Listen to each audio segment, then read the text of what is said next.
Oi! We are here for another Faz Radio this week, talking about all sorts of shit, which you'll hear about very soon. But in the meantime, something's going on. What is oi? Oi? Oi! Oi! Oi! Do you remember what's his name, Jacko, who did the Energizer commercials in the 80s? Oi! Jacko? Energizer! Nope. Was Nick alive in the 80s? Huh? That's true. Apparently, somebody asked if I was Betty's dad earlier today. So. Yeah, someone messaged me. He was like, "Are you forging crypto?" Well, what I'm confused with is where he saw. He's been watching the podcast. No, they don't look alike at all. He's been watching the podcast. Yeah, and someone was like, "Are you Forge's son? Like, you look alike." I was like, "No, we're not." Like, no. It's official. I have reached old timer. Well, you got to get rid of the gray goatee. That'll help. There you go. It's silver, dude. It's not gray. You got the silver thing, and then he looks like he's 12, so that like works right out. Well, we were talking. So he made us stop in the middle of this and lost my concentration because we posted up some articles on the elemental mints with Champions Ascension, and they were free mints for certain people that help, the Prime champions. The champions, and then they have a whole bunch of other ones for whitelist people that did competitions or that were content creators and stuff like that to be able to mint them for free. Well, I bought some just because I wanted a little bit more than the one that I got for my one wallet, and they were 0.01 ETH. Well, somebody went in and just bought a crap ton because they're at they were over 0.08 ETH for a bit, and then they're back down to 0.06. Well, we were talking about. Go ahead.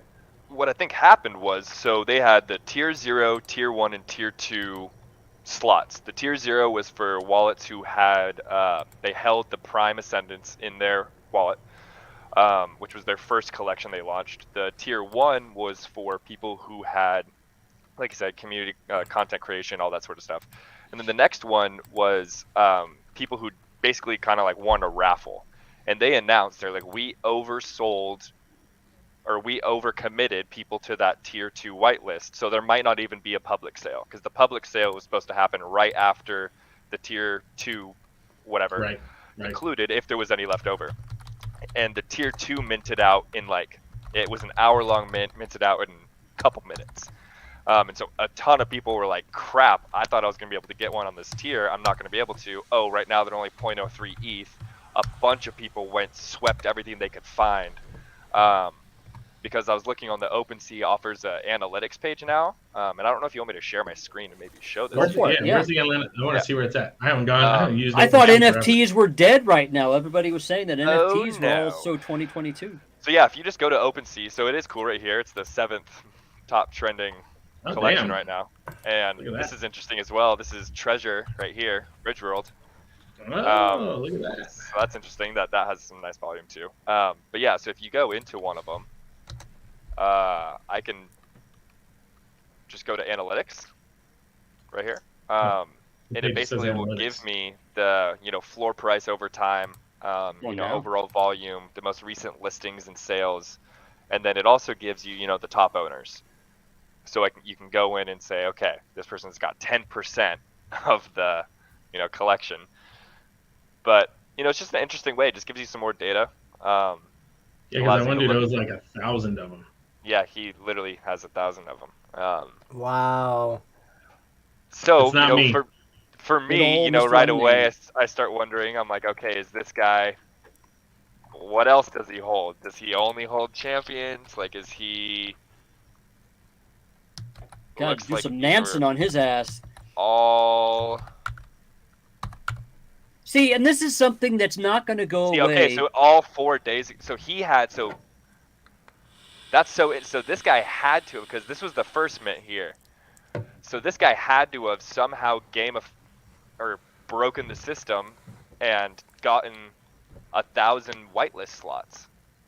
Or this is the company themselves. This is the company wallet that is holding these for a later date, which I think is probably more realistic. Well, so my question is, so if I look into his wallet and I look down, so they were minted. They were all minted. They were all minted 4 days and 47 minutes ago. Maybe they have something in company announcements or something. It's got to be the company wallet. No, because they announced they didn't have. There was a snapshot period to look at that they didn't tell anyone about. That was like, okay, we're looking right now to see who holds primes in what wallets. Because I was able to get a minting slot as well because I'm holding one of Forged because I was messing around in the game. So I got a whitelist slot as well.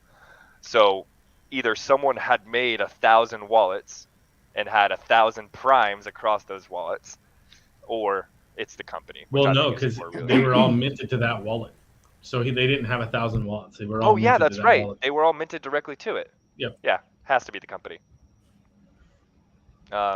Which is interesting though, why they took 1,000 out of the supply, because they didn't say 9,000 was going to the community. They said 10,000 was. So. Right. It's something to, it's interesting.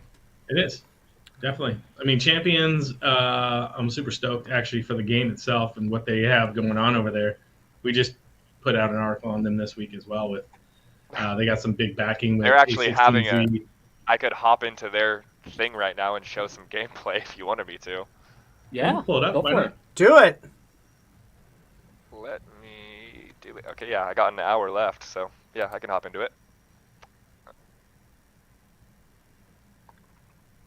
Might as well jump in and check it out. We weren't planning on this one. We were going to play some Meow match. Oh, man. Oh, we will. We got to throw them all up, man. I mean, the cast isn't 10 minutes long. Usually we go 1 to 6 hours long. Who knows? That's because Faz won't keep quiet. So it is the teams reserved for giveaways. I just asked them in their Discord. So that wallet. Okay. Oh. Okay, what's he gonna play? Let's make a little banner for this.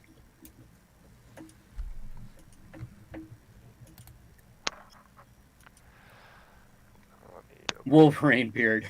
It's called gray. It's called Champions Ascension. This is gray down here. It's not actually like Wolverine nothing. It's just light reflecting off gray. Looks like my regular chin. Okay, what's it called again? Light what? Champions Ascension. We'll get there, Zorro. We'll get there. Is it Meow Cats or Meow Match? Meow Match. Meow Match? Meow Match. All I keep doing is meow, meow, meow, meow, meow, meow, meow, meow. Oh, that cat food. Meow Mix. By the way, Blake, your dad just texted me. He's upset that I was considered your father. Did he DM you? Yeah, he just texted me. All right, now, are you going to play this game or what? So I got this all ready to go. I'm downloading here. See, I don't know. This might be one we hold off for a different day because I realized I don't have the client downloaded on this computer. Oh, no. I can download it, though, in the background. Yeah, play some cats or something, yeah. If we're doing that later on, let's throw the Meow match on, and then whatever what's the Walking Dead one? SurvivalZ. Yeah, we'll throw that one up too.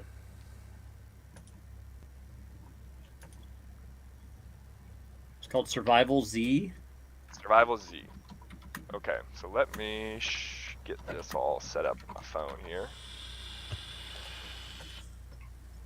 So, in Meow Match, do the cats fuck and do you get like offspring you can sell? Okay, I'm gonna mute Titan for a little while. Okay, he is now muted. So first and foremost, I think I'm just gonna show it on the App Store so we can see what the age rating is, because I highly doubt that that's the reality of what it's supposed to be. That's all they do, actually. They should have called it Rabbit Match. Yeah, considering it's age 4 and up, I imagine that's what it is. Well, with that other one, that what's that first cat game that came out where you could sell you breed them and then you sell their offspring?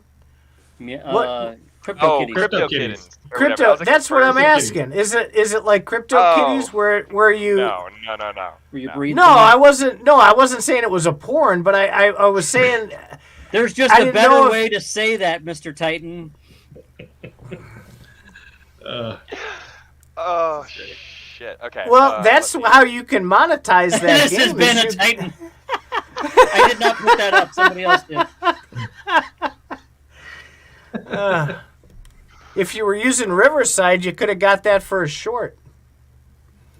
Too funny. No, I think it's it has what was the Town Crush and the it's a match 3, right? Yeah, it's like match Candy 3 Crush little with gem jeweled. games. Yeah. Oh, well, that maybe explains why they got rid of that Town the Crush, town. exactly. Yeah. Right. That's Okay. what both of Dragon Strike and Meow Match are. They're both those types of games. This one is, obviously pointed towards the people who like cats, and one towards the people who like swords and dragons. So what do you want to start? Which one should we start with? These are the 3 games. Which 3 Do should the we Meow start Match, dude. Everybody wants Meow Match. Meow Okay, Match is okay. Game, man. God, Betty, come on. All right. So, I'm assuming your hearts are, kind of work same as Candy Crush hearts. Like if you lose a level, one goes away and you only have 3 attempts and they'll just regain over time. These are like your objectives you're trying to do. So I have to get this. Oh, I already have one, I guess. Okay. So let's clean up the leaves. Okay, so is this like the lobby where you start? Yes. Yeah, this is like this is kind of like the story behind it, right? As basically from what I've gathered so far is this lady named Beatrice owns this cat and broke her leg or something and can't take care of her yard anymore. That's kind of that's what I have taken from it. I like it. Good story. Oh. It's simple, right? Like it's just. And so is it just that? Is there anything wait. else to it? So wait, it said clean up the yard. So if you match that and beat the level, the cat goes and cleans up the yard? No, so if I match this, I get one of those like goldfish-looking tokens, and if I get one of those, you can then do one of those missions. But you have to play them and beat the level to get one of those. Oh, so is that what unlocks over on the right? I believe. I don't know. I'm kind of figuring this out too. I only played it a little bit because he doesn't need to take his cell phone out of his pocket to play Meow with himself during the day. So now I got one of these, right? All right. This looks like Town Crush. No wonder they canceled it. I can go and Oh, now I can cut the grass. Okay. There you go. Okay, cut the grass. You earn the right to cut the grass. Grass cut. That was easy. So I don't know if I can like. Oh, I have to put the catalog. Okay. That's punny. So yeah, you guys keep talking while I play this for a little, and then I'll navigate. Well, to one of the others. okay. You've got old people here. Slow down. I'm trying to read these money? screens and they're disappearing. Yeah. Sorry. The So funny where are part you was gonna this get is what money for happened this? last week, though. We were all riveted on the gameplay. We were watching Betty get his ass kicked, and Brett were like, "Oh, you got shot in the head again. You suck." So wait. So where do you get the earnings? How do you get earnings in this game? So they released their white paper. It's not happening yet. No, they're right now. These are both still just complete Ember entertainment. They are not connected. These are completely Web 2 games. It'll be interesting to see what their. I don't know. I don't really know how this one gets gamified. Nobody knows. I don't know. We'll see. So where's The this other one- running on? What site is this running on right now? This is just through the App Store. I mean, this is a direct app on my phone. I downloaded. You can get it on iOS or like the Android, Google Play. Wow, So- is that laggy normally like this? No, it's not laggy. Or is it the stream? It's a stream. I think it's Okay. because I'm downloading Champions in the background as well. Oh. It's his Wi-Fi. It is. Okay, now I think we're caught up. Should have done it at the bank, dude. Yeah, we know Yeah. that's Is it working? trustworthy internet there Went with too. it. Yeah. If he hung out with you, it'd go even slower. It's true. I ruin things. A ruiner. All I don't right. know. These games are, I mean, there's so many of these match games, just like there's so many of the Town Star type games, you know, the Farmville, Moonville, whatever you want to call them, and these match 3 type games. People like them, people play them. I'm really curious to see how they try to merge this over into Web3 and put earnings onto it, if you can even call it earnings, or how they're gonna run that. So I would imagine the easiest way to do this would be to create a database token and not even put the in-game tokens on the blockchain, and somehow just do a conversion. I don't know. Well, you can connect, like you can even on Apple, you can connect your MetaMask to OpenSea and so forth. You just can't transact. So if the database token was there, you could transfer that database token to a bridge somewhere. Yeah. But that's where the sticking point is, because Apple and everybody else wants their cut, and they have to figure out how to do that. Well, in like EVIO, they just use a database token, right? So every kill you get a certain amount of E, and then when you have a certain amount of E, you can transfer that into Sol. Ultimately, you are taking it out of your database token that they're utilizing, and they're giving you Sol from their pot. And every month they re-up their pot. The pot of Sol, not the pot of All right, so that's a really good point. So how do they then purchase that Sol? Is it by people buying the database token? It's an internal decision that they do. They probably do it. They were supposed to do it on a monthly basis on consistency, but obviously market conditions affect that, and so they'll sometimes add to the pool, or the pool will be there for a long time. So in the bear market, when Sol went from like $30 down to like $5, nobody was redeeming their E. I was one of them. Nobody was redeeming it, and they were just piling it up because the conversion stays the same as what that pool was originally, right? So once that pool finally went away, and then they re-upped their E, and it was, or their Sol, and I think they bought it in at like $9 or $8 per Sol, per Sol, then your conversion of your E was much better, right? Because it's every 10,000 E is $5 in Sol. That's the conversion that stays the same all the time.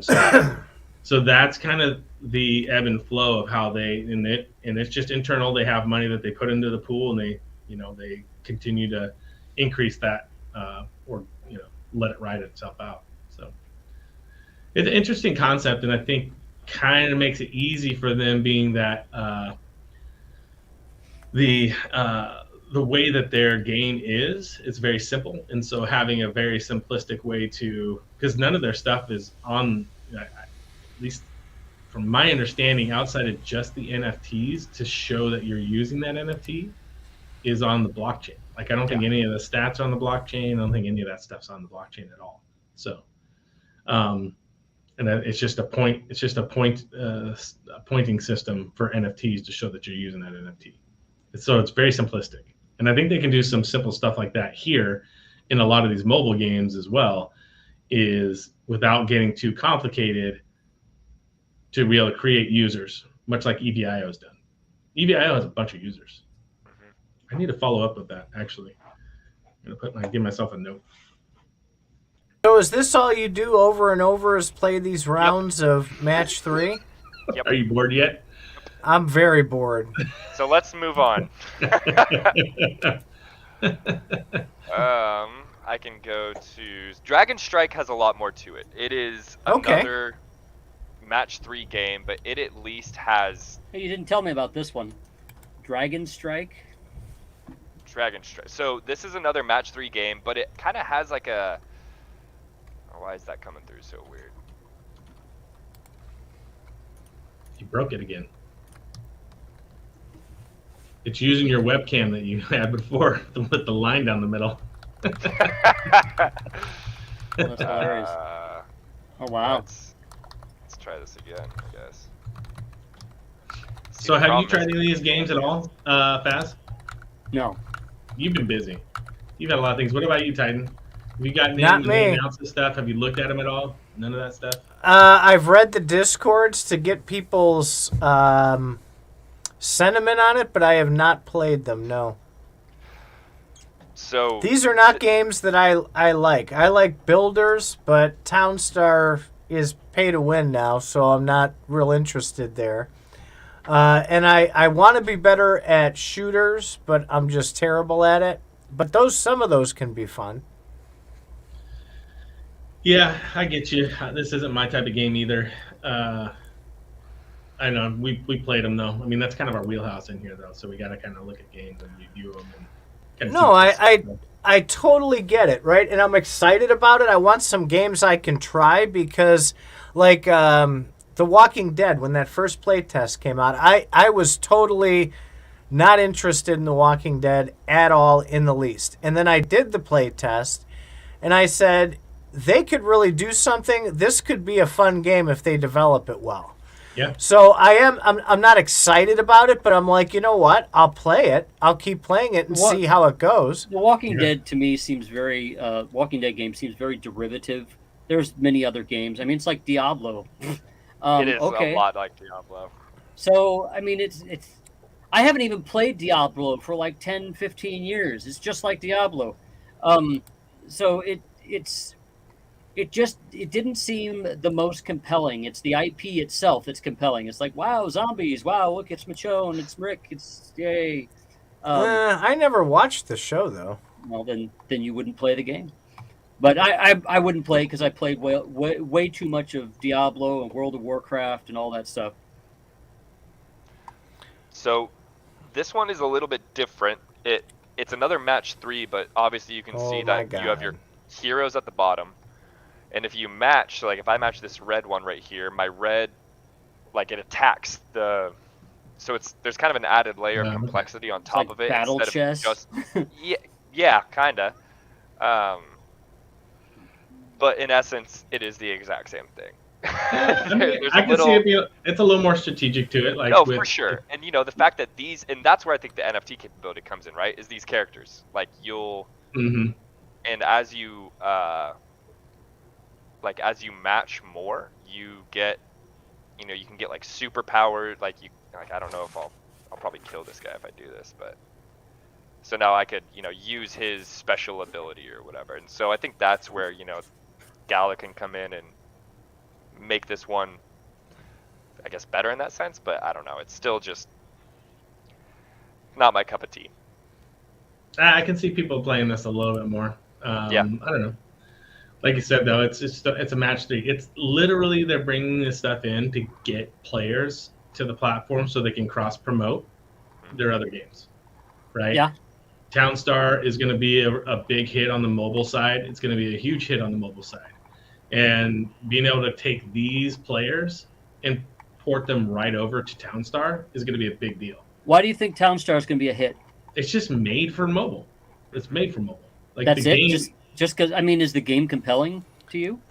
No. Like, I'm a first-person shooter guy. Literally, like, I play these games just so I can get a taste of them and go and do so I can at least see what it's like. I like first-person shooters. I do like builders and stuff. Do you remember the game Boom Beach? I played the hell out of that. I liked Boom Beach. I liked, damn it, what was the other one? The tower game that they made. Balloons Tower Defense? You know what I'm talking about? No, it's by the same company Supercell made. They made a tower defense game? No, not tower defense. You have the towers and you're battling the other guy. Clash Royale. Clash Royale, yeah. So that was a fun game. I liked that game as well. It definitely held my interest. I actually, to the point where I had to take it off my phone because I played it too damn much. I'm like looking at myself. Wow. This damn game. So this one kind of has part of that Clash of Clans style to it because it's lag, but so this is like basically your town hall. Like this is upgradable. This is literally an elixir storage and an elixir pump. That's straight up Clash of Clans. You can battle in the arena and fight against other people in another match type style. You'll just be going against other people. So they have more. There's more to it, right? I mean, it's not just going through levels. You can, play online or play by yourself. So I do think there is a little bit more to this one. Yeah. Because it has a little bit more of that builder style, and you can expand into these areas once you get high enough level. So there's, I don't know. There's so parts I can to it see that'd be more these engaging. as tablet games more than I see them as mobile phone games. But they're one and the same, I think. You called it a mobile phone. I think at this point it is the like I could be doing this. I could play the same game on my iPad right now. But it is that I think they run. I think iPad OS is so similar to iOS that they basically run games the exact same. It used to be that iPad had the better games. Now it seems like the iPhones can run faster or as fast as the iPad games, and so they're just making them work. I mean, what's it matter, really? It's just screen size. Right. Yeah. So Well, iPad seems to be more about form factor than a specific dedicated device these days. I'd actually get kind of annoyed if I had an iPad that I couldn't make a phone call on it or something. I think there's some games that are more that fit the phone better. What's the new Supercell one?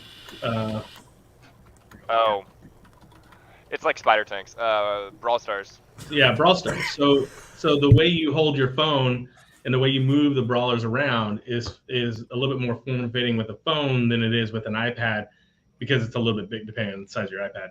That's what she said. It's a little bit bigger and like how you got to move the thumbs around. But ultimately, I think that there are some games that are made better for phones. There's a ton that would be really good with iPad. I don't know.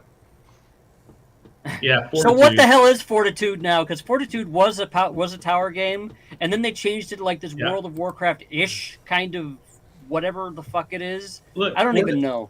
Fortitude used to be Fortified. It was Fortified was the one. This was back in 2020, and I remember in the Discord, it was probably May or June 2020, and we were just chatting in the Discord, and Benefactor was in there, and he had said something about a tower defense game, and I said, if you make a tower defense game, literally you're gonna take all my money, because those are the stupid games that I'll play that will literally just suck my time away, and it gets ridiculous. Well, like 2 weeks later, they announced Fortitude. What is it now? It's Fortified. It was right. It's Fortitude. It was Fortified. Right now. Yeah, which was a tower defense game, and it was just soon to be out. This was a soon to be out one. Like it's already made, like ready to go. And is this Dragon Strike, by the way? No. So this is SurvivalZ, which is the zombie game that Gala acquired through Ember. I just had to switch the ticker there. Go ahead, Nate. So ultimately, we haven't seen it, obviously, and they changed it to Fortitude, which now is more of like a Clash of Clans type of game rather than a tower defense type of game. So it's more. And I really like the tower defense. They even showed a preview of what the tower defense would be like, and it was 3D, and it was really cool. I bought NFTs. I have towers. They were cheap. In fact, they were like $10 or something, weren't they? Yeah. No, they were like 25 a piece when I bought them. $25. Okay, same difference. Yeah. But the point is, I'm really disappointed that they had one type of game and then they just completely just flipped the type of game. If anything, that's kind of a bait and switch. It's like, hey, we're gonna make a soccer game. Oh, we're kidding. Now it's a wrestling game. What the fuck? I mean. I don't think it was that big of a switch, but I know what you're saying. I get you. Tower defense to Clash of Clans, yes, that is a bit of a switch. Well, as long as they honor my NFTs and whatever the hell game they finally get out, I'm a happy guy. You just want money. That's right. He's a Roy boy. I am a Roy boy. I don't spend money on things in that magnitude without expecting something $25 a piece. Oh my God. Yeah, that magnitude. I've got like 12 or 15 of those things. And whose fault is this? Yours. Mine. Okay. It is. You called me on the phone. Oh, go buy Gala stuff. Gala's going to the top of the world. I'm going to make $1 million in Miranda's. Brock! More like I bought Gala stuff and I told you about it, and then you started aping in afterward, like with those nodes. I did. Gala I waited goes up. 3 months. Well, the whole time he's telling me that these nodes are crap. They're shit, whatever. And then it starts going up because I bought my node for like $1,500, and so he waits a number of months, going off on them the whole time. And he's like, "God damn it!" So he winds up buying one for like, well, I won't say how much he bought it for, but a lot more than $1,500. He shows me his screen with his node earnings for the day, and I'm like, "Are you fucking kidding me?" He goes, "No, dude, I get this every day." I'm like, "Where do I buy these?" So now of course, after he bought it, nodes went up like another 1,000%. Now it's like $100,000 for a node now. That's well, it was okay because I bought tokens, and I bought a crap ton of tokens. And then the price spiked. It was like the first price spike. So nodes were like dirt cheap at that point. So I traded. It cost me like $1,400, I think, for trading the Gala tokens. That's what I bought in for. So I got a hell of a deal. Well, have you guys talked about the potential of the nodes going to NFTs and what you think that's going to do to the ecosystem? A couple of times over the years, yes, but not lately. They've been dangling that fruit for a very long time. Since the beginning, very beginning. Well, and I threw a bunch of shade. You could see the vein in my forehead popping not too long ago. It was probably summertime last year, because we got into that discussion, and it was fall, because Anthony R.A. made a comment, and he hit it right on the head. He's like, "Listen." He goes, "Of course they're going to make them NFTs now when there's only 70,000 tokens left to get from each node." He goes, "They're going to be worthless. That's crap." And I thought about it, and I'm like, that is really shitty, which is why I think part of the reason why they're doing this burn and remint is they realize people aren't going to want these nodes. People aren't going to run these nodes when the earnings dry up. Yep. Well, I thought the nodes. The remit. That's what the burn. Right. That's why they came up with that. Okay, wait. My understanding is that the nodes process the transaction. They would be giving you rewards from that. Are you saying that's not happening or won't be happening? No, it is. I didn't understand. At no point did I ever come to the conclusion that I would never be paid by the nodes. That's just. I wanted to make that clear. Titan was trying to say that. Well, I think the way it was originally set out with the tokenomics, that there was a possibility that there would be no more Gala distributed at a point in time. Right. And so they still have to do the facilitate the transactions. That never was supposed to be a thing until more recently. No. When we originally until bought Jiri those, came out, they were not going to use that way. And so the idea of the burn and remint is a way to continually show value in those nodes. Because now they're doing away with the game tokens, which was supposed to go, the founders nodes were going to get some of those. But it keeps Gala going, like the token, I should say. It keeps the Gala token going and gives some validity to the founders nodes for value, perceived value, I should say. And I mean, it can definitely pay dividends for a certain time frame. If they have 100 games on there and they're dropping NFTs, it could pay out that way. So at one point, when I got into the nodes, September of 2020, basically the nodes were dropping NFTs every damn day, and I got 50 like robot parts a day. It was just ungodly amazing, and the understanding was that every game is going to have 1 million NFTs associated with them. You're always going to get dropped a lot of NFTs with the nodes. So yes, I did understand that you wouldn't be getting funds, Gala funds, but you would be getting NFTs. However, they ran into a problem with the NFTs cost too much gas to dump every day. So my question is, it was an age problem. Okay, fine. So they had actually said we're going to do Giri Chain because of that. And so the real question is now, are they going to go back to that dumping NFTs every day for node owners? Because that was the original plan.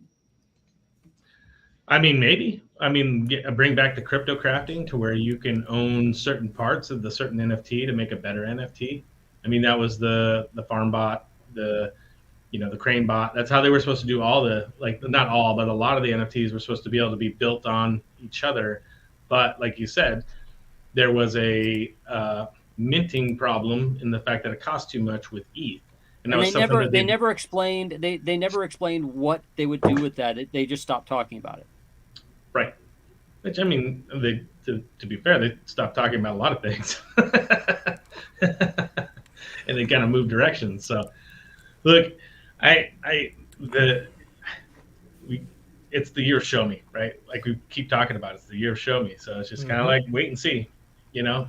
So what's your grade for January of show me, or are we skipping ahead? They haven't showed me anything yet. And there's a lot of announcements, but that's it. Again, announcements are announcements. Once I see that they put these mobile games that we're showing right now on the blockchain, awesome. I'm going to be super excited. So once they give me a block explorer for Geary, I'm going to be super excited so I can see that going on. Well, they've shown you a bunch of Nerd Node customers, haven't they, Mr. Titan? That's your cue. Well, they haven't, but I mean, Gala Node customers are coming over in droves for sure. Well, no, what I'm saying is they what they're showing is that they're enforcing the newest version of the Node software, which apparently is harder to run, and that's why Nerd Node is needed. Your cue, Mr. Titan. Well, no, that's no fun. See, I have to be able to jump into it when I get a good cue. Okay, then I won't say anything. But what I will say is we're still waiting for Anthony to give his analysis now that this has been live for a little while. He loves to dig into that and find out exactly what they're doing with V3.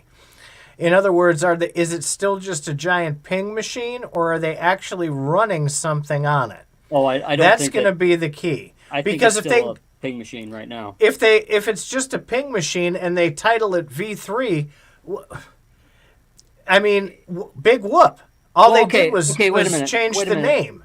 So wait a minute about these ping machines. Again, what you're seeing is what features they're utilizing on it. You're not seeing the source code. You have no idea if they've, like I said in the show with Anthony, if they could have a full car built and are just, they don't have any gas in it. They're not running. They're just running the air conditioner. So you've got to get that stuff out in the field first. Oh, somebody's gone. Betty's gone. He must have had a. You gotta get that stuff out in the field. He's still there. I just hit him. You got to get it out in the field there first, so that when you turn it on, that you know that it will start working immediately. Again, you're saying what's it doing right now, and we're not asking what's actually in the program. That's all. Because that's a tell me. We need show me. Well, it's show me. Yeah, makes a lot of sense as far as to give very specific very specific progress. It would be certainly nice if they would say that how that they're working on this stuff. Maybe even show a demo like behind the scenes, like, okay, these nodes actually work. Here's this node running a game. That would be great. Okay, then I need to see a game running on my node. They can tell me anything. They can do a fancy PowerPoint. They can go to Fiverr.com and go hire somebody to make a pretty little video, a 3-minute video of all the cool stuff. But if it isn't on the chain, then you don't care. Then it's yanking your chain, right? It's yanking my chain. No yanking my chains. He's back. Speaking of Nerd Node, I wanted to talk about Nerd Node and V3 because one of the things at Nerd Node that we do is we guarantee your distributions if something should go down, right, on our end, like if we mess up on our end. Well, the V3 was a monster debacle. And it came down to, we'll have a full medium that we're going to put out that'll kind of describe a lot of the stuff. But briefly, I'll just kind of talk. There were some Docker issues, and the way that Gala was pushing out information that we could see, everything looked like it was up on our end, where in fact there were times that it was not up for certain nodes. So we fixed it. We found out what the issue was. We made a patch, and again, this was a twofold problem. It was a Gala problem, but it was also our problem. So this is one where we put out an email to our customers and let them know, like, hey, we realize that there was a potential that your nodes may have fallen through. So we need to see a screenshot, because Gala's not sending us that information anymore within that to be able to see if they were up or down, right? And we fixed the issue from our end, but so we have to pay out. Well, we're choosing to. We could blame it on Gala. So what do you mean by you have to pay out? What are you doing in this case? So if they lose a distribution, so we're going to send them what that distribution was that day in Gala to their account. So that's anybody who's running a node on Nerd Node. If it went down, right? So not everybody went down. There was only a few clients throughout. Yeah, just a handful of clients that didn't, for some reason or not, that their node showed up as running, but it actually wasn't. So with those clients that have theirs down, we'll be sending them out once we get a full account and evaluation of what went down, because we have thousands of nodes that were running, so it was a big deal. But we'll be sending that out, making sure that those people are made whole. So I'm going to mute Mr. Titan because I can hear him banging away there. It would have been an easy thing for us to blame on Gala, and I mean, but it wasn't just Gala's side. I mean, it was 100% where we could have rolled out differently.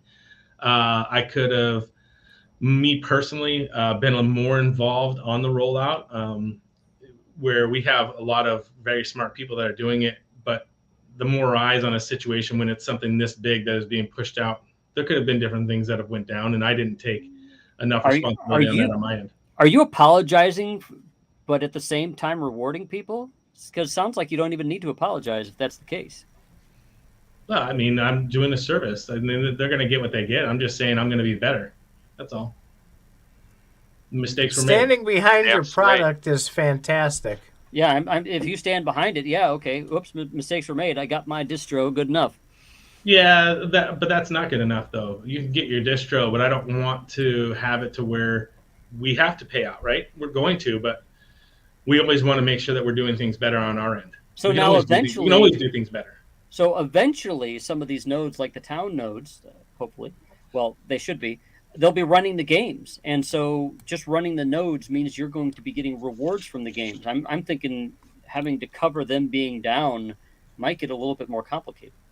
As things progress, right now we're dirt cheap with what we do, right? I mean, we do everything. You just give an API and we make sure it's up and running. If there's new updates, we update it. We do everything that goes on. Send out customer service emails. Yeah, so we're dirt cheap with what we're actually doing. And as workloads increase, when they start to run games on these and they're requiring higher workloads, the price for us to run those and make sure those are up and running will increase as well. But again, keeping the same promise that we currently have. We're going to do the right thing by you. So that's really good. That's what people need nowadays, because a lot of people's experiences on these platforms is like mine on ThorChain. They have the insurance, but then they never pay out on it, even when you're entitled to it. And here you are paying out when you don't even have to. If you could point to your terms of service and say, we don't have to give you shit, but you do anyway. And that's the type of company you want to be with. Is that your plug, Mr. Titan?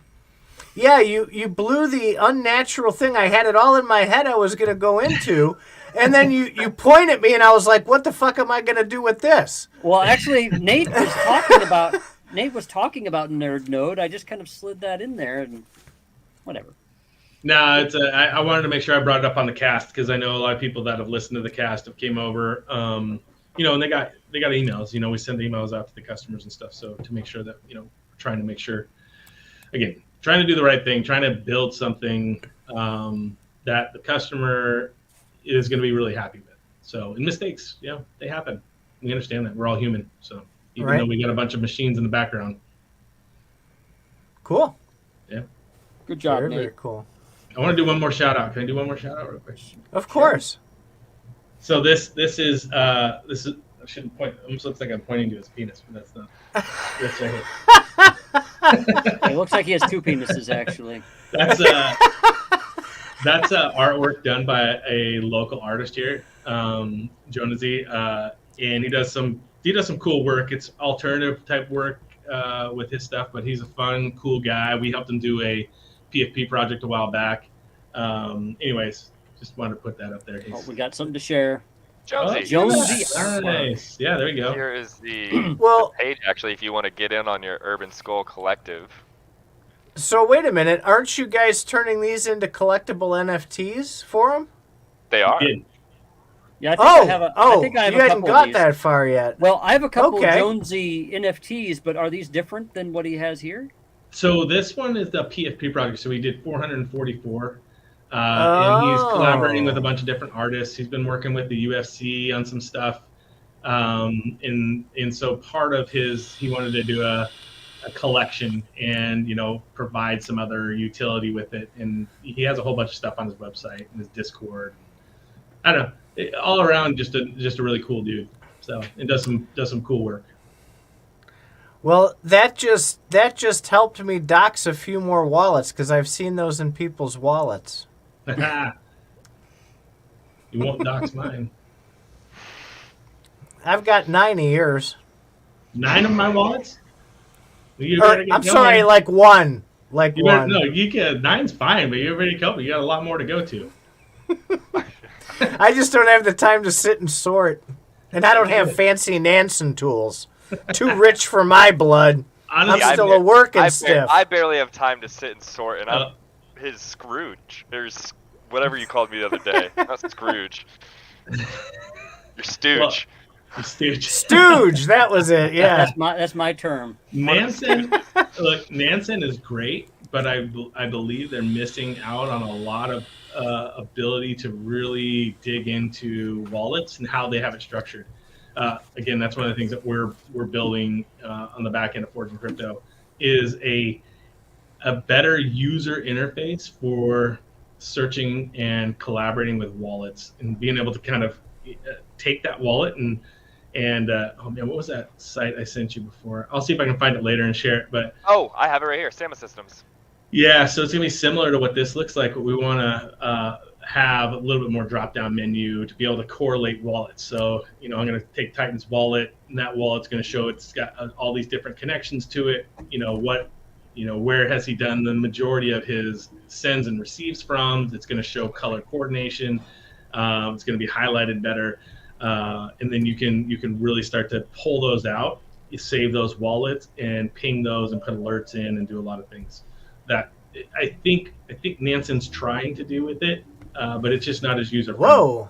So it shows all of the interactions between this is okay. So I can go here. I can look at this is it shows their Twitter. This person has 224,000 followers on Twitter. That's his username. Okay, these are all of his interactions, right? This is the spider web of what he's interacting with. Holy crap! So right. It's a really cool way to visualize, just the overall connection. I mean, here's Binance is in here somewhere. Binance is in there because everybody's interacting with Binance. Yeah. You've got to have better filters in that because that's 100%. Just a hot mess. 100%. No, the filters are going to be the big thing, right? Like that's what you want to see. So here's CZ right here. Oh wow. But what he's showing is more just like the visual idea of what that's able to do. Yeah, and this is more social. Yeah, and then breaking it down into different categories of what you want to see, right? I want to see a wallet that it's interacted with more than 10 times, right? Or with more than 1 ETH per transaction. Things like that you're going to be able to do to really narrow down what these wallets are doing. So this is something you're developing, or is this something that you're looking to mimic? No, we're building it. We're going to build it from the ground up. Wow. Blockham's razor. Interesting. Blockham's razor. But yeah, it's an interesting way to just get more of a visualization of just like, okay, who's interacting with who? On what scale? Who's the biggest? From right away you can say, okay, these are your top dogs. We got 6 of them or 7 of them, right? In terms of connection points. So are you then able to pull out like Twitter and MetaMask and be able to combine the two if they're interacting with the same people in MetaMask than they're interacting with on Twitter? Is that kind of what you're saying this is going to? No, I mean, we could. I mean, you can take the social aspect of that and, tie a wallet to a social, somebody on social media itself. But really, it's going to be the wallet tracking. The social side would come later if that's something that we wanted to do. So. So you have the data if you want to develop correct. it, but it's primarily for wallets. Okay. Yeah, well, and the wallet, I mean, really what that's going to come down to is our database that we're building off of the database, right? So obviously blockchain's its own database, but what it doesn't have is a real usable database for everybody else to be able to look at what they want to see. You got to take that data and be able to put it into a visual format for most people to check it out and see what they want to do. So what else that's really cool. Betty's got something else here preparing in the background. This is Champions Ascension. Oh yeah, there we go. What do you do in this game? So this is like a kind of a World of Warcraft style, right? So there's, combat is kind of the core of the game. There's a big PvP. I don't know why I'm not running. There's combat is a big part of it. There's chick dressed in leather, some blonde chick. Is that who you are? With green chains. Oh, okay. I'm gonna be horrible at this because I have no clue how to do it. I'm not very good at it. Actually, let's do a practice mode. That's better. So what's the goal here? So this is just 1v1 combat. So they're going to have, multiple styles of combat. There's going to be like team combat, surviving against, this is all multiplayer right now. But you're going to be able to do it against just like computer generated characters. You're going to be able to you breed characters, go on missions. Breed? You breed characters? Yes! Another fuck game! Okay. So this is the game where the elementals were just minted. And so you're like a gladiator. Yes. In essence. I don't know what's happening right now. Is that you? I don't know why they stop attacking. Which one's you? I'm the chick. Okay. It's letting you win. Practice mode, though. Yeah, this is just me because I'd be getting destroyed right now. I didn't want you guys to make fun of me 2 streams in a row. So wait, so if you win, then, or you're talking about where you're like breeding your team. Do you? So no, so you'll be able to breed characters. So these are all. So you get a character when you win? No. So those are all NFT characters. So to be in the system, to be a part of the game, you have to own one of the characters to get access to the world of Messina, is what they call it. And so within that, there's going to be, social aspects of being able to join up with people and go on quests in like dungeons and stuff against just like computer generated enemies. You're going to be able to PvP battle each other for in-game rewards. And you can use those to upgrade your characters. Only the elementals and primes, which are the top 2 collections, are going to be able to reproduce and like breed other NFTs. So like the horses. Yeah, to a degree. The Materium horses or the Miranda's horses. Yeah, Miranda's horses. Yeah, basically the same type of thing. So they're the highest tier and the highest power, like the most powerful characters you're going to be able to get within the ecosystem. Can you progress to that, or do you just have to buy them? I believe you just have to buy it. So Champions Ascension just underwent some huge news. They shifted companies. They were originally under the studios of Jam City, which was a very large mobile game leader, has built some really successful mobile games. They ended up creating their own new company called Play Labs, which is a company that tries to use generative AI to help users create content for the in-game worlds. So they want to be able to put this in a scenario where, okay, we release the first series of NFTs. All the other NFTs that come into the ecosystem are what the people create. If you're interacting with another person, you're like, okay, well, let's breed these, create this, and sell this or whatever it might be. So they had a huge backing. They had another investment round within that creation of Play Labs from A16Z. I think they got 32 million from A16Z. But yeah, it's a great ecosystem.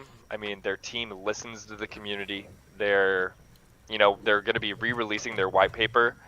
But, one of the big things they said was, if you release a whole GitHub article about every piece of the game, from lore of the characters to tokenomics, people are going to miss a lot of stuff. It's just too much information at one time to really process. And so they're going to be releasing their white paper in stages, basically. They'll be tackling, one subject at a time and making sure the community understands that as they go. So when they do tokenomics and release that, that's all that's going to be talked about within their white paper community for that time being, so the community has enough time to truly process it. Which I like the way they're doing it. I do think the game has a lot of potential, not only with the lore built into the game, but just the fact of how big of a metaverse it's going to end up becoming. It really does remind me of the Web3 World of Warcraft or RuneScape or something of that capacity. Oh, for sure. Definitely World of Warcraft, RuneScape style. Yeah. It's got a good community. There's a lot of people in there that are pretty passionate about it. So no rug pulls there yet.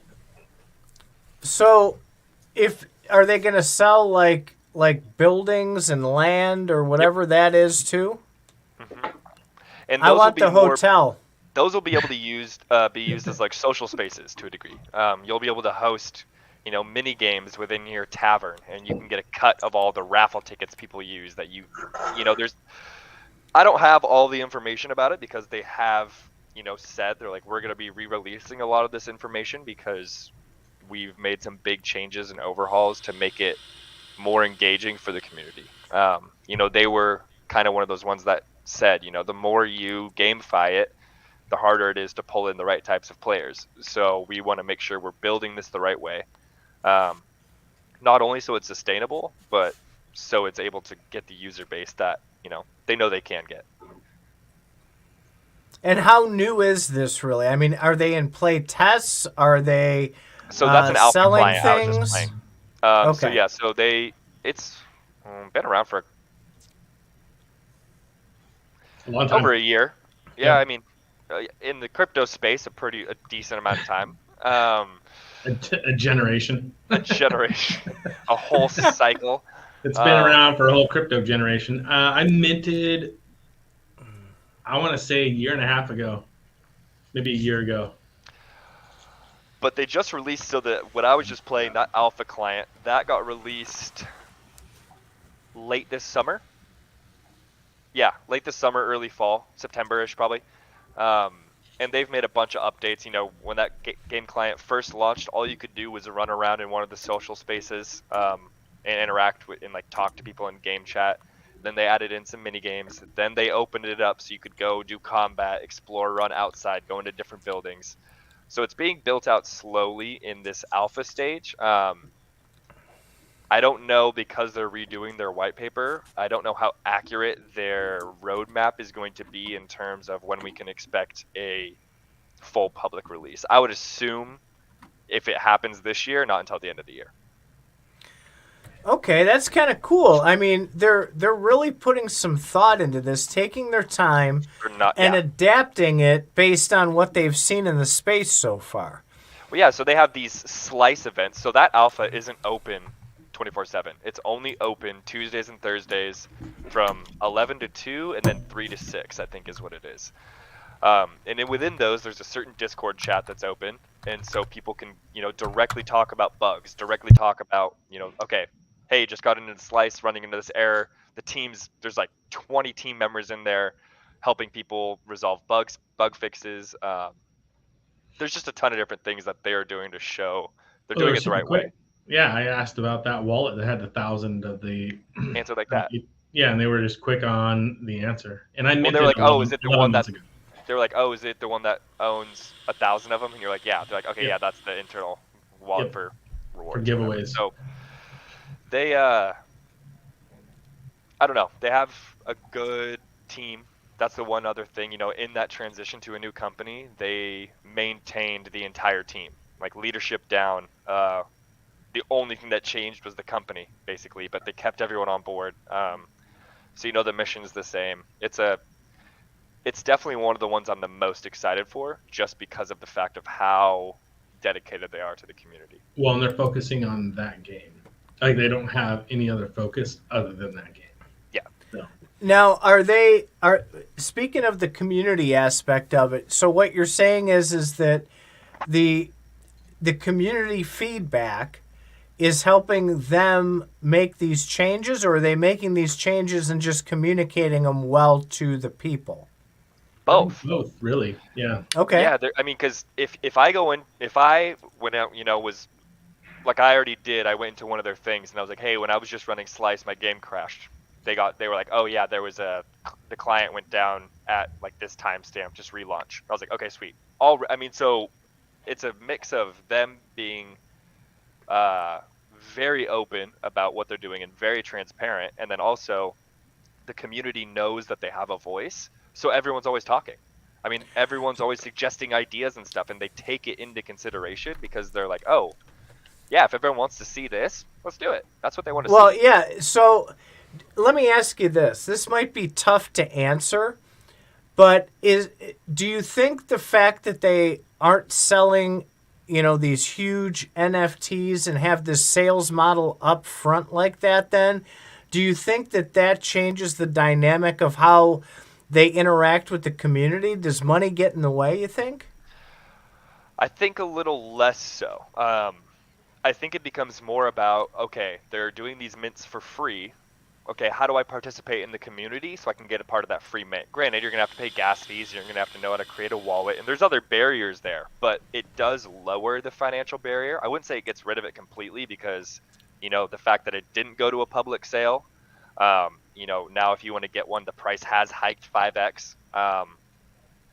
There are still those barriers, but I do, like you said, I think it is easier and more engaging from an individual because, if I know that someone's not out there buying a $10,000 NFT that's going to be 10,000 times better than the free one I'm able to mint for a couple bucks, why would I want to play that? Like, I know I'm going to get my ass beat. Well, yeah, I'm not trying to be a smartass. I'm not trying to dig at anything, but we've danced around this conversation with a lot of these games that we've talked about, right? Including all of them today. It seems like it's attracting gamers to these games when the financial side of it, whether it's putting money in or taking money out, when you hit a certain threshold, there's a line in the sand. And once you hit that line, it turns into this income-producing product instead of a game that's fun to play. And it turns into developing an economy instead of developing a game. So wouldn't you say that most games are made to be an income, like when you talk about games that people buy or they download onto their phone, are meant to make income? Well, I'm talking about from the player side. He wants everything to be free. No, I don't. And I don't mind paying, and I don't mind paying for NFTs, and I don't mind any of that. It's when you get to that point of ridiculous of, if I want to go and buy a character for this game, and I want maybe a better character, right? So I've played with this rare character that I bought for $100. I've played for it. I've got my equipment. I've got my armor finally that I was grinding for. And I want to go and I want to get an upgraded. I want to get, instead of a rare, I'm going to a legendary. And if I've got to shell out, $7,000 for a legendary, my interest at that point is starting to go the other direction. But you're not the person the legendary is being shopped to. The legendary is going toward that 1% that we were talking about earlier. There's gonna be rich people in the games. Those 1% are gonna hand around those expensive NFTs. Everybody else is gonna have the shit. Yeah, and there's even to a degree, not near to the degree we see it in Web3 because of the structure of NFTs, but even like 2K basketball is a great example. The day that game comes out, I always buy it, and every year. I don't know why. It's the same game every year, but I love basketball, so I always buy it. Every year I buy it, I make my career character, I go to the park and start playing pickup basketball in the park. I'll be, level 55 is your starting point, and 99 is the highest. Right away, from starting the game, you can spend $120 is about what it comes out to get your player up to 90. That's the highest you can buy up to. And people just do that the moment the game drops, so they automatically have an advantage on everyone else. And I'm so used to it at this point. It's like I get the game and I understand everyone's going to be better than me for the majority of the time I play the game, because I'm like, I'm not going to put any more money into it outside of already buying it.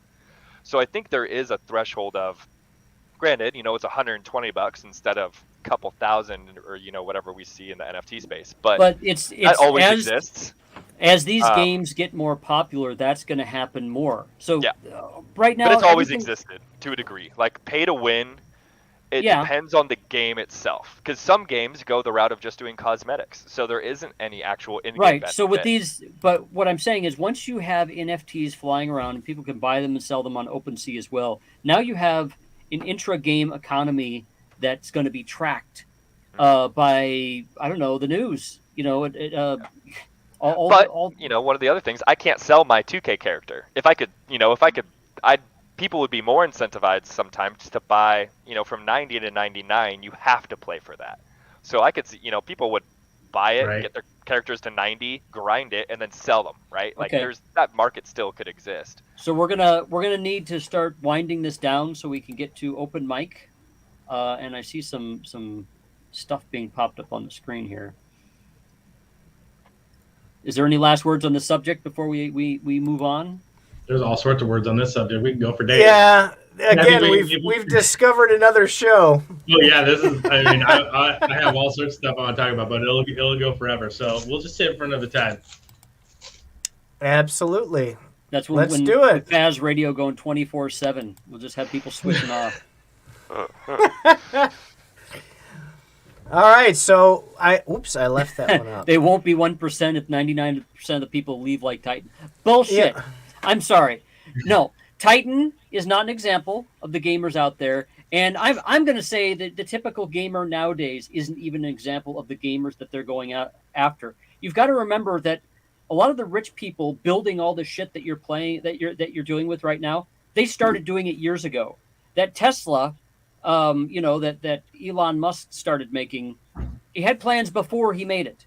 These all these other things you see out here, like the Oculus Rift and stuff like that, those were in development for years beforehand. So yeah, you're going to see this stuff right now, but it's going to be a couple of years from now when it starts really catching on, and that's what people are not getting. And it only takes one really good fucking game to just spark the whole thing. It's not like 2 years prior to the Oculus Rift came out, people even knew what the fuck it was. They're just like, yay, you can play games on I saw the news articles. There's Google Glass had come out at the time too. Yeah, you can play games on this headset kind of thing. Woo! Now the Oculus Rift really hasn't taken off, but the point I was making is you heard about it a little bit before it came out. Then when it did come out, there's a lot of things that came out for it. Any new technology is going to have this spin-up time. So, yeah, while that's spinning up, all the old guard is going to be like, I ain't going to touch that shit. No, it's your kids that are going to like this shit. Maybe. Any new thing that comes along. I'm not trying to say that Web3 may be that thing, but it's being built right now before everybody's using it. That's the only way to do it.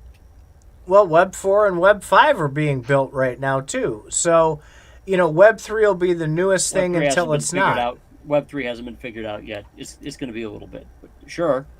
Well, it's like ETH 2. I mean, we're already on ETH 7, right? ETH 2.0 or ETH 7.0. We're getting Web 8. Well, the important... Well, I do, because the original ETH 1 was a 70% pre-mint that kind of goes right along with all the rest of the iterations of ETH. So it does carry through. Here's some frustration in there. Okay, so we do an open mic here? I don't. Well, I'm waiting. I hollered for open mic, so if anybody wants to either jump on or throw out some comments for the peanut gallery we have here to comment on, please do so. We're full of opinions, as you know. We'll be happy to make fun of you and opinionate on anything that you might say. You can't, right? So I'm the poor guy here, right? I'm working like a dog during the day. I come here, I'm scraping together $100 at a time for my entertainment value. So yes, I look at it very seriously when a new game comes out. If I'm going to have to make a commitment of $500 or $1,000, that's a big deal to me. So okay, so you don't market them to me. All right, I won't play them. I'll keep my $500. Bullshit. You know? And so the one thing about Mirandus that I found interesting was you had the gameplay, which they're talking about. You're going to have this grind. You're going to be killing creatures and so on. And then they're like, hey, all the stuff that was previously NPCs, those are going to be NFTs. So like the store that you buy something at, that's going to be owned by a real person. Well, I'm sorry. In games in the past, you never had a person, an actual player manning a store. You had an NPC managing the store. So what they're doing is they're monetizing stuff that wasn't previously been monetized. Now, of course, they're in the process of building it, so we don't know what it's going to become, and hopefully it becomes something. But that's an area where that can be taken advantage of. If they can pull it off, that will spur an entire industry, period. It can, but it has to sustain itself. That's it's not the problem. Done yet. And they're still building it. So let's find but out they're building it with no knowledge. They're building it with no knowledge. It's going to be an experiment. Wrong. No, this kind of concept has been in games for a long time. The whole point where you can man the store and run an economy and stuff like that. There's lots of economic games. EVE Online is a good example of it. However, the problem with a lot of these economic games is there's always a little hedge they put in there for when they fuck up the economy. Star Citizen is another one which will have an economy, which has an economy. The only problem with Star Citizen is they actually have allowances for when they fuck up the economy. We're like, oh, well, we'll just pad it this way, and it has to happen every once in a while. So Web3 is actually taking those concepts and doing it for real. Yeah. I was playing games in the 1980s that looked like they had an economy, so the desire to have an economy is definitely there. It's gonna happen. Stop telling me it's not gonna. It's gonna. And maybe I'm not you. I'm not saying that it's not going to happen. What I'm saying is that people aren't going to buy into it, right? So yeah, they will. if you listen, they'll just play to fight creatures. They're not going to play to sell you things. The people who are going to sell you things, they're going to be the shop owners, and they're going to be the rich people in real life. You're not going to want to play rich people. Have you seen Spider Tank's payouts? Hey. You're going to make $3 a month doing that. That's for fighting, but they haven't perfected it yet. Technically, you're not making anything because you can't take it out of your account. Well, you can, but no, you can't. You have to saw off your leg to do it. They burn your count. They burn it. They burn it down. They burn your honor. You have to saw off your leg to pull money out of that game. So they should call it play to hodl instead of play to earn. Or, Daddy, can I have some allowance, please? Yes, if you give us most of it. So yeah, there's some tweaking that they have to do. So the concept is they're still trying to figure that stuff out. That's what all this time is for. You're not gonna once the moment it gets figured out, you're gonna get another Axie moment. You're gonna get it's just gonna go up through the roof, and everybody's gonna be like, "What the fuck? Boy, I should have bought in this earlier. No, I thought it was bullshit back then." Well, no, they're gonna do exactly what they did with Townstar, is my guess. They're going to get a bunch of marketing going. They're going to get a ton of people interested in it. They're going to have a pump that sends everybody's tokens through the roof, and there's 40 million tweets about how you can make $300 a day playing Mirandus. And then as soon as everybody goes in there, that's if your name it's going to crash. And then they're going to go, oh, sorry, you got to turn off the earnings again. Stand there and hold your NFTs for a while, and we'll figure it out. Sorry about that. So yep, that's going to happen with every game that happened with Axie. So they here's said the same exact thing. They fucked up the economy. Oops. Yeah, and so I applaud companies like Gala who tried to do something by doing the honor system. They tried. They get an A for effort. They get an F for functionality, because that is not what that is supposed to be about. That's not what they marketed it about. I hear a lot of judgment and very little playing on your part, but I get what you're saying. There is judgment. Everybody has an opinion. Because you can't play anything. Yeah, actually, you can play Spider Tanks. It plays quite well. What do you? It does. There's a lot of people. How would you know this? You haven't been playing the goddamn game. Oh, I read, I watch, I see the Mafia commenting on it all the time. You listen to what other people say. I get it. And I follow along. It's actually a fun game to play. It isn't interesting enough to play more than once in a while. Well, that's you.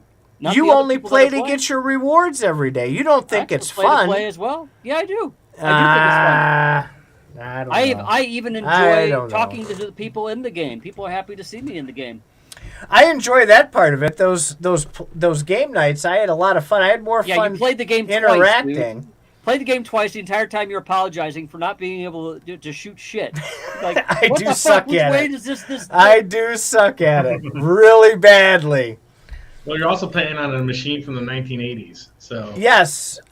Well, again, we go back to me being poor again. So we'll get there. I'm going to try and get a new device here coming up. So that might help quite a bit. I couldn't play Miranda's on this one. I had to go down to my son's machine. He has a gaming machine, and I got my Materium that way. It's good. I'm glad you got your son. He only played it to get his Materium. But, okay. I did. So anyway, there will be people that will play the game because they're fun. And again, this is the time when they're tweaking that stuff and working it out. It could be years. We don't know. Hopefully it catches on, and if it does, then you'll just be like, well, now they finally figured it. Yeah, no shit. It's called this time is for tweaking. So here's the thing. So the paywall is no longer a paywall like Betty was talking about from NBA 2K. The paywall is actually your fellow players, because they're going to be owning the store and charging the prices and everything else. Your paywalls and your fun is going to be limited by the greed of the person who owns the store. Yep, just like real capitalism. Well, I was going to say, with that same scenario, maybe they won't serve you if you're gay too. With that same scenario, though, you have. Oh my God! You have the idea that there's going to be different store owners, right? You have different store owners that are going to do different things. I have the scenario of EVIO in the beginning, right? Like I was renting out NFTs. I was giving 90% to the players, right? Until you had Forgeable came out and he put it in that you could not give more than 60% to players. And the reason he did it was because you were getting a ton of these people that they banded together, and they basically were pushing it that, hey, I'm the best player, give me 90%. I'm not going to play unless you give me 90%. And they were just bombarding these owners of NFTs, and it was becoming quite comical, actually. And he put it out there and just said, hey, you can't do 60. So you can only do 60%. That's interesting, because what I mentioned this with coins, and it seems to be happening with NFTs and stuff as well, is it seems that for everybody wanting crypto to be, completely decentralized and stuff like that, it seems that centralized players like the issuer of EVIO money has to come in and stop people from doing things the wrong way, or stop the economy, because really what they're doing is they're acting like the Fed. They are managing an economy, which is every coin, every game is going to have to do this for their game or coin to be successful. Yet people will bitch about things not being decentralized. Well, you can't have it both ways. So the companies, I think, that formalize the ability for you to have the rentals and the sponsorships, I think those are going to be the ones that will probably rise to the top. That was a big reason Axie got as popular as it was their scholarship program. Okay, and wait. Let's be clear about the scholarship program. The scholarship program was not something that Axie did themselves. This was more of an honesty kind of program where people could be nice and let you play a character, and then they would give you money. Mm-hmm. There was no enforcement mechanism. There was nothing like that. The scholarship program was almost in name only. So let's be careful when we start talking about that, because Axie didn't really actively manage that. It was just something that the players did amongst themselves. And of course, the players took advantage of each other left and right. The scholars wouldn't pay out the money that they gained and all that stuff. So had you not cut me off, I was going there. I'm saying that the companies that develop that for their games, I think are going to be the ones that rise to the top. If there's a rental platform that, as Betty was saying, is managed by smart contract, if you have the ability to bring people into that world that way, to where they may have an advantage, or the guilds or the DAOs or anything along those lines, that's how you're going to still get the mass adoption for people like me who maybe want to go in and play it and have some fun, but don't want to have to do that. So you're talking about the very same thing that I was just talking about, where store owners would be selling to regular everyday players. 99% of the people playing Miranda's are going to be buying swords, buying armor, and killing things. The store owners, while they're running the economy, they have to work according to real capitalism, supply and demand. The question is whether Gala Games, who runs Miranda's, is going to have to go in and save things because the store owners are all screwing over the regular players. But this is where this comes full circle, right? So if you're a store owner that spent $16,000 on that store, your pricing is going to be ass, right? Because you've waited 4 years to get your $16,000 back, and you want to make some profit.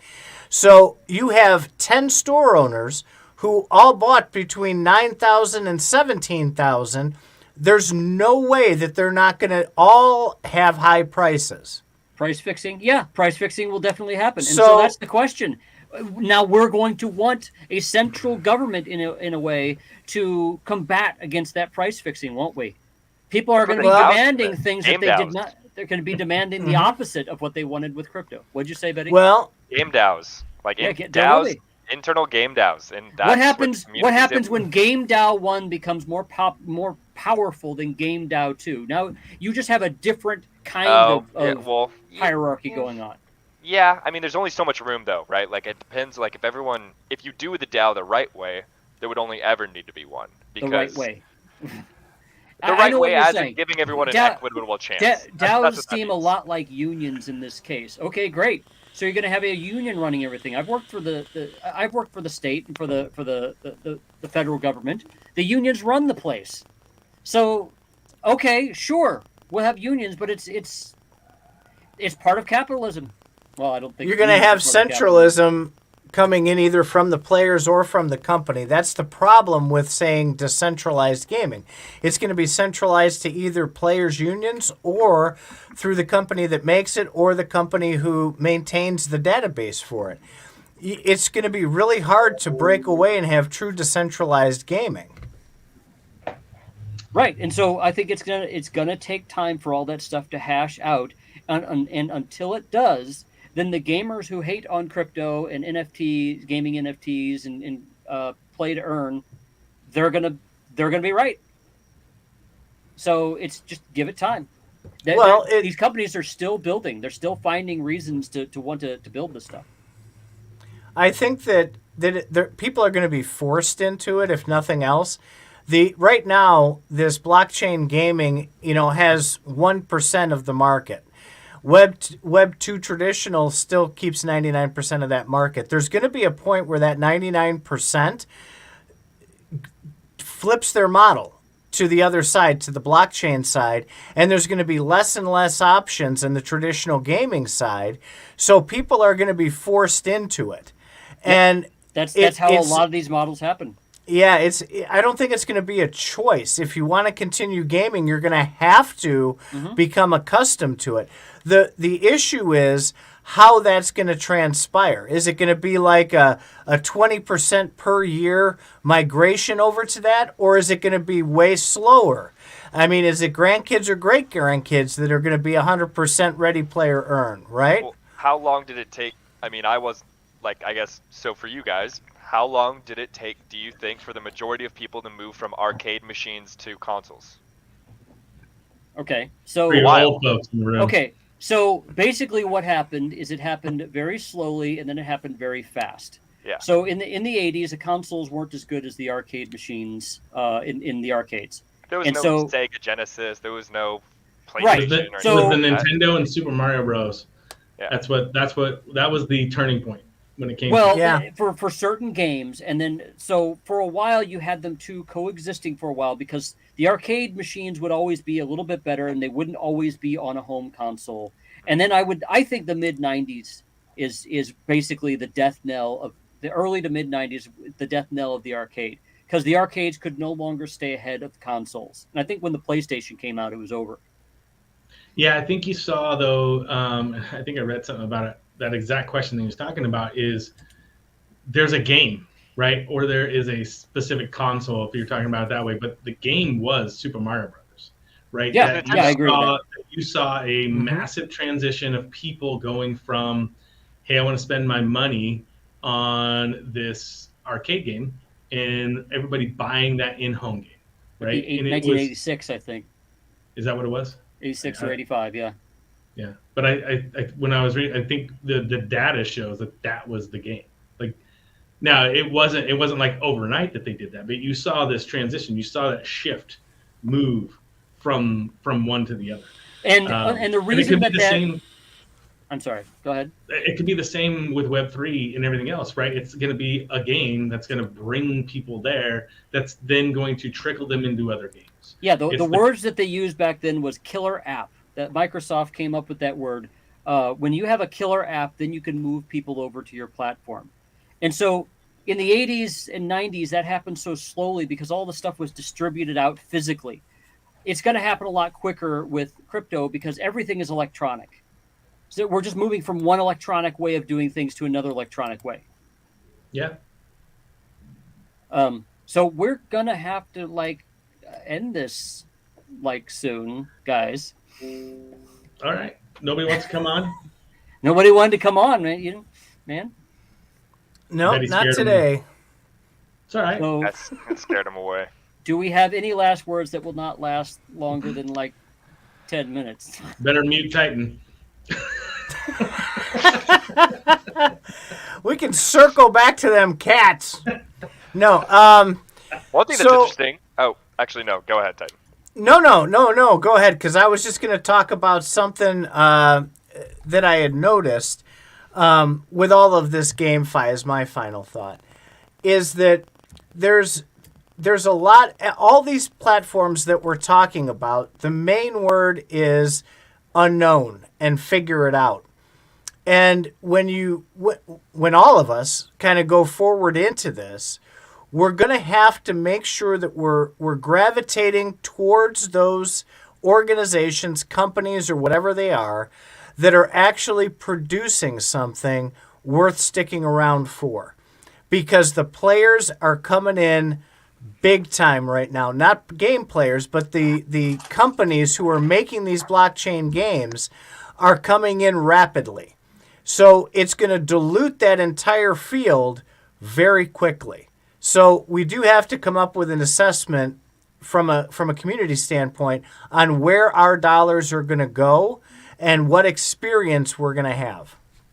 And I'd like to add, be careful of writing any company's epitaph, because there's a lot of companies that can pivot pretty quickly into Web3 if they really wanted to. They're just waiting for the previous market to die first. And I think I've seen, just looking around, I've seen a lot of Web2 companies that do microtransactions. They keep saying things. They keep putting out press releases saying that they want to go to crypto. They get promptly yelled at by their users. They go quiet again, and then they keep talking about it. They're not shutting up. I mean, you don't see companies taking firm stands on we will never, ever do crypto. Well, except for Steam, which I think that'll be the end of them. They'll change their tune. Yeah, technically they are, because you can play a Web3 game on their platform. So. Yeah. Okay. So they're just changed. They're just saying we're not going to be the ones to facilitate that. Okay. So they're already hedging it. Yep. Mm-hmm. Everybody hedges. All right. Well, Betty, last words? I think my last words ended up really sparking something, so I'm just going to save it. Look at AVAX. That's what I'm going to say. AVAX is doing some cool things in the Web3 land with subnets built for blockchain gaming. They have some cool developments. That's a whole podcast right there. Okay. It is. They run even nodes completely different on that side, which is a different way of looking at it. Interesting. Okay, it so really is. Let's do Nate now. Last words from Mr. Nate. Nope, I got nothing. You guys have fun. Wow, dude. It's nice to see you guys. There was a lot of talking Absolutely. tonight. There was a lot of talking tonight. Every night, every Thursday, that's all we do is run our yips. I'm going to go into depth. I got too much on my head that it's like Betty said. It's just going to be we're gonna dive in. And I'm not going to go to sleep tonight if I keep talking. So we'll be 2 hours in. I'm trying to bring things to a close here. Yeah. It's like wrangling cats. All right, so let me see. I got this Faz Pulse animation here, and then I got to do our whatchamahoogie here. Oh, wait, Titan. We have our pre-recorded outro to do. Can you say your thing so that people will know? Oh, absolutely. Hey, subscribe, and throw some comments below. That helps us, which in turn helps us provide you with much, much better content every week. Thanks for being a listener. Thanks for supporting the channel. And thanks for sitting through our pre-recorded outro.